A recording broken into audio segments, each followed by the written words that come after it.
Now we will see the isthmus and its relation.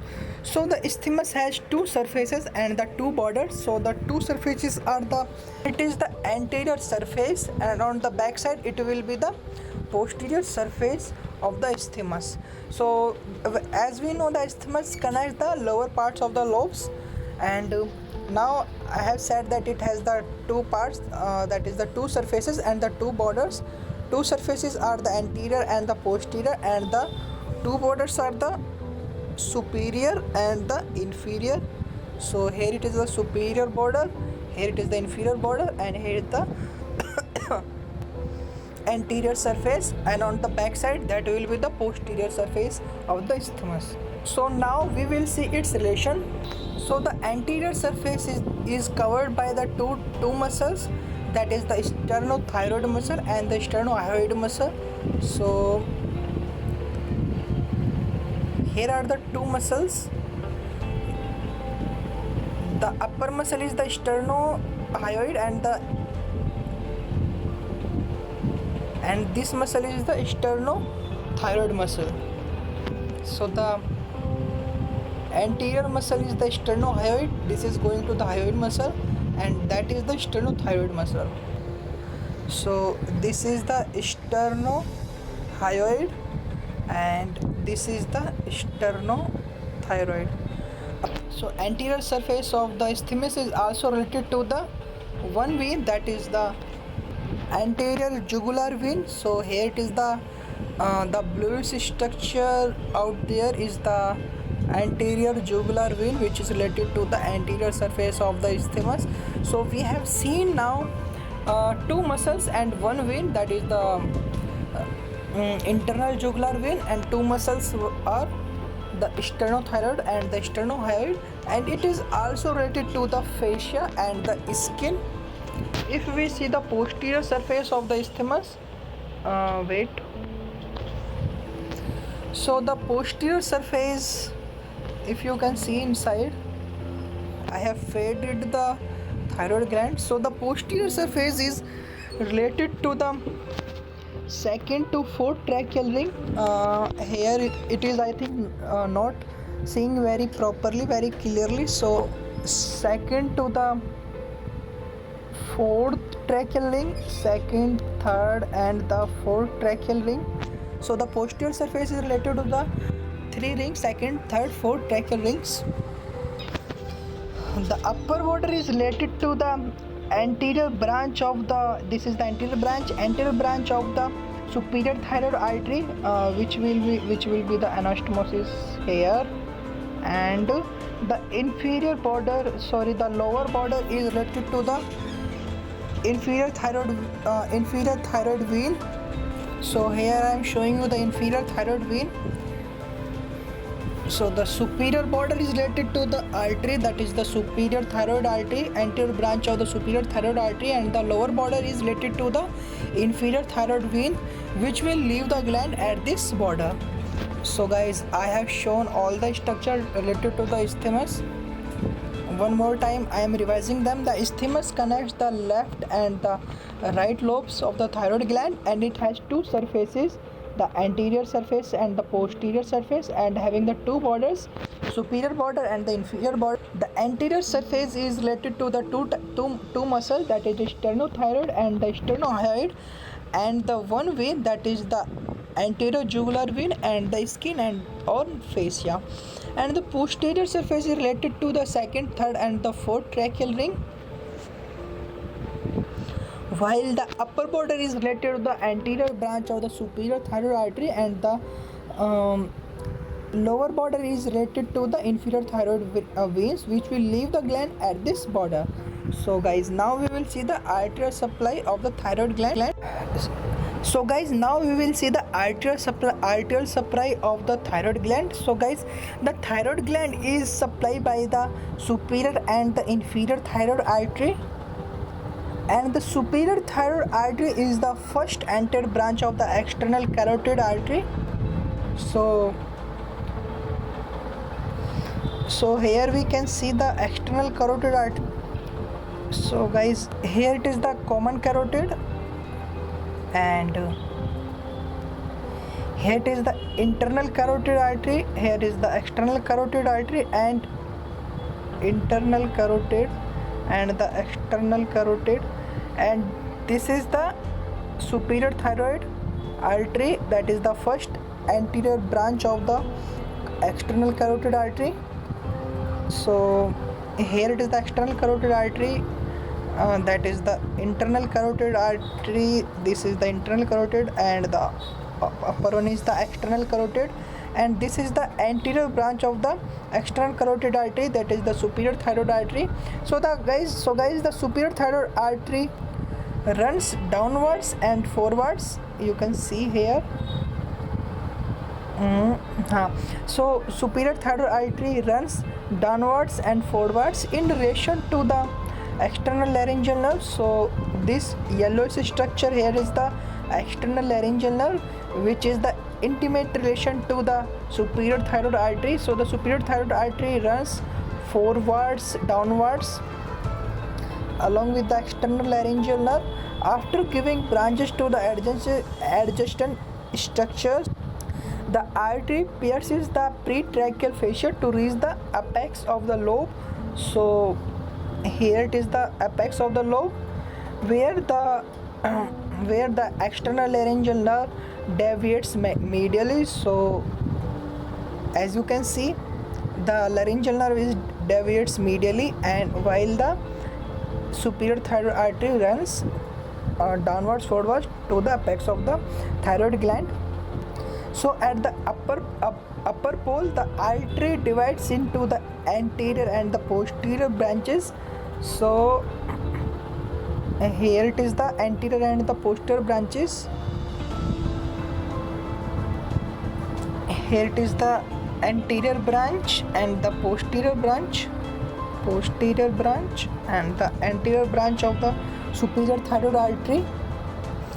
While the anterior branch descend on the anterior border of the lobe. So here, as you can see,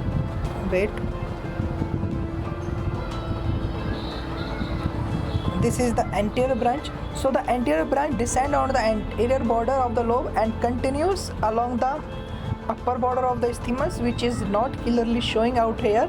So in this diagram, the anterior branch is up to here only, it is not running on the upper surface of the isthmus, and I am not showing hairs, but it anastomosis to the opposite side of the ascending branch of the superior thyroid artery.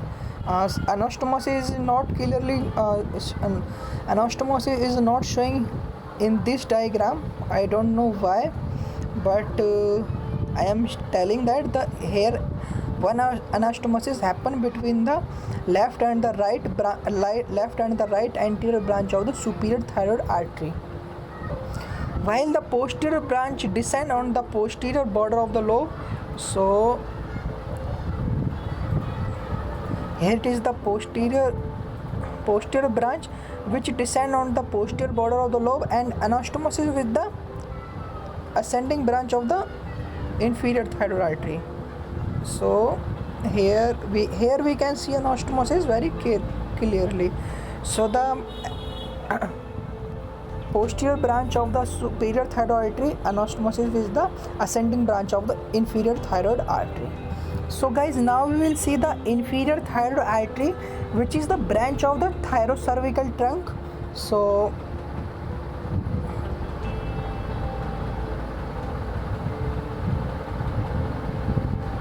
guys, here is the thyrocervical trunk which arises from the subclavian artery. So the bluish structure here, it is the bluish structure here is the thyrocervical trunk which is arising from the subclavian artery. So this structure is the thyrocervical trunk, and this structure is the subclavian artery, and thyrocervical trunk giving rise to the inferior thyroid artery. So this is the inferior thyroid artery. The bluish structure, highlighted structure is the inferior thyroid artery. So the inferior thyroid artery it runs upwards. First it runs upward and the medially towards the gland, and then finally it runs downwards. So here, as we can see, it is now running downwards to reach the base of the gland. There is one relation to the inferior thyroid artery, that the inferior thyroid artery, the proximal part or the starting part of the inferior thyroid artery, it is not related to the recurrent laryngeal nerve, but the terminal part of the inferior thyroid artery is related to the recurrent laryngeal nerve. So here it is the yellowish structure, if you can see. So this is the recurrent laryngeal nerve. Wait, yeah, it is not showing clearly. I have to remove the esophagus. So now you can see this is the recurrent laryngeal nerve, which is related to the terminal part of the inferior thyroid artery. So here it is the inferior thyroid artery, this one, not that one, inferior thyroid artery, and this is the external recurrent laryngeal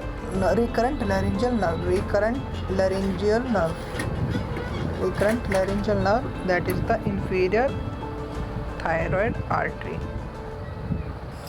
If we see the venous drainage of the thyroid gland, so the thyroid gland is drained by superior, middle and the inferior thyroid veins. So here it is the superior thyroid vein, and this is the inferior thyroid vein, and this is the middle thyroid vein. So here it is the superior thyroid vein, STV, this is the MTV, middle thyroid vein, and this is the ITV, inferior thyroid vein.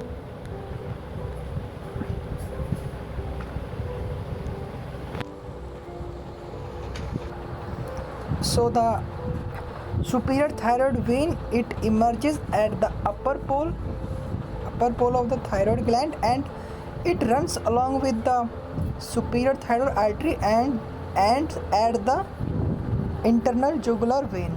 So here it is the internal jugular vein.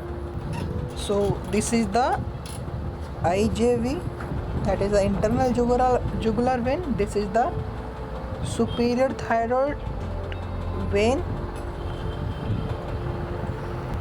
and the middle thyroid vein is short and emerges at the middle of the thyroid gland, and it then enters into the internal jugular vein.